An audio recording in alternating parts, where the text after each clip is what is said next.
Hello दोस्तों, चलिए आज फिर से हम स्टार्ट करते हैं अपना साइंस का 10 क्वेश्चन मोस्ट इंपॉर्टेंट जो पीवाईक्यू है। ईयर मेंशन है तो ठीक है, नहीं है तो तब भी आप समझ लिए इंपॉर्टेंट है। ठीक है, अब ध्यान से देखिएगा। आपका वीडियो ये बहुत छोटा रहता है तो आप इसको स्किप मत करिए। सोचिए, ये मत सोचो कि सेटअप बहुत बेकार है, सही से पढ़ा नहीं रहे, आवाज़ ऐसे पीछे आ रही बैकग्राउंड में, ऐसा वैसा है। तो आप पढ़ाने के सेटअप में मत जाइए, जो मैं पढ़ा रहा हूँ उसको ध्यान सुनिए। हो सकता है अगर आपका 40 क्वेश्चन टेक्नीशियन में आना है, हो सकता है इस 10 क्वेश्चन में 1 से 2 क्वेश्चन आपको डायरेक्ट मिल जाए जो आप सुने रहो। ठीक है, इसलिए ध्यान से देखिएगा। ठीक है, चलो आगे देखते हैं। ये फिर से आपका रेलवे का लोगो, ठीक है, आपके मोटिवेशन के लिए। ठीक है, आगे बढ़ते हैं।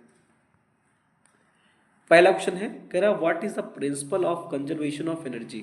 ये शायद हम पहले भी अपने वीडियो में देख चुके हैं कि जो प्रिंसिपल ऑफ एनर्जी होता है, कंजर्वेशन होता है, वो क्या होता है स्टेटमेंट।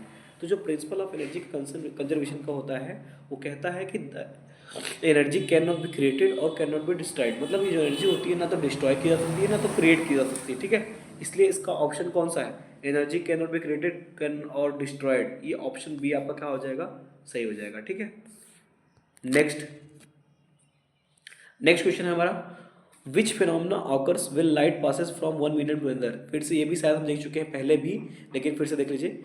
तो एक फिनोमिना होता है रिफ्रैक्शन, उसमें क्या होता है कि दो ट्रांसपेरेंट मीडियम होते हैं, लाइट पहले एक मीडियम में रहती है, बाद में दूसरे मीडियम में ट्रांसफर होती है। जब दोनों मीडियम का जो होता है रिफ्रैक्टिव इंडेक्स डिफरेंट होता है तो लाइट जो है बेंड होती है।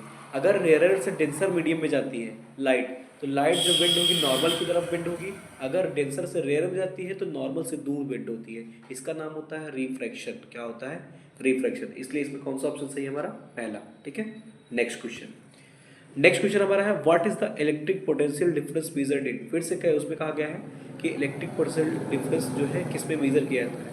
ये भी पहले भी हम देख चुके हैं, ये वोल्ट में मेजर किया जाता है। किस में मेजर किया जाता है, वोल्ट में। तो ऑप्शन ए इज करेक्ट। ठीक है, next, what type of lens converges light rays. कौन सा लेंस जो है कन्वर्ज करता है लाइट रेज को। मैंने कहा था जो कॉन्वेक्स लेंस होता है उसको कन्वर्जिंग लेंस बोलते हैं, जो कॉन्केव लेंस होता है उसको डाइवर्जिंग लेंस बोलते हैं। ठीक है, इसलिए जो कन्वर्ज करने वाला लेंस होगा रेज को, वो कॉन्वेक्स लेंस हो जाएगा हमारा। Next question, what is the process of heat transfer through fluids.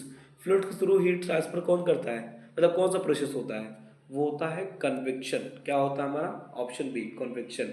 Conduction जो होता है डायरेक्ट कॉन्टेक्ट में जब चीजें आती हैं, हीट का ट्रांसफर होता है, उसको कंडक्शन बोलते हैं। ठीक, next question, what is the unit of power. Power की यूनिट क्या होती है, पावर की यूनिट होती है वाट।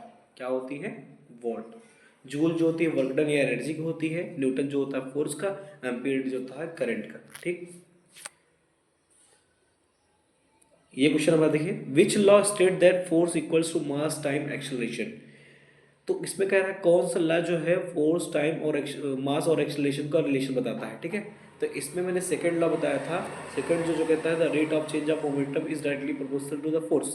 तो जब rate of change of momentum आता है तो M B minus M U upon T आता है, एम कॉमन लेते हैं तो V minus U upon T equal to जो होता है ये एक्सेलरेशन हो जाता है, तो एफ की वैल्यू एम में के बराबर आती है। ये बताता है हमारा Newton second law. Option B is correct. ठीक है, Newton second law. Next question कह रहा है, व्हाट टाइप ऑफ मोशन